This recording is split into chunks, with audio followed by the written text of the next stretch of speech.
刚开始吹出声音，觉得有进步了，然后回家多少会练一点，一直练，然后可以把曲子吹起来。没有音乐底子，练习1年多已经可以独奏。原本都受身心障碍之苦，没办法选择遭遇，但可以选择往好的方向前进。取名快乐希望乐团，新埔身心障碍协进会当推手，给团员们自力更生的钓竿。最大的目标就是往街头艺人给我们的会员朋友呢有一个这个记忆哈，去增加家庭的一个收入，改善他们的生活。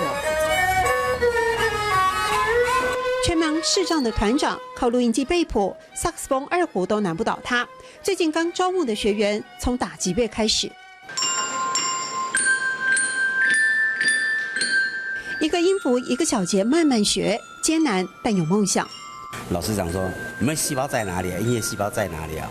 他说：“在地上啊，我们都没看过啊。”他们常常就是觉得说自己没有音乐细胞，可是却能够在这里做一整天的课，坐在这边，然后慢慢的把它学起来。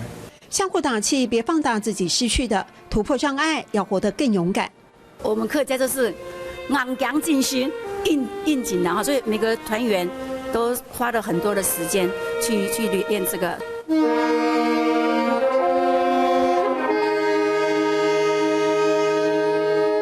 一甲线，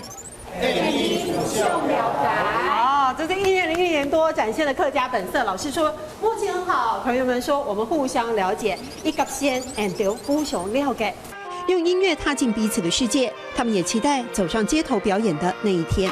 上课喽！一甲线 and 互相了解，一甲线 and 互相了解。谢谢宗仪老师。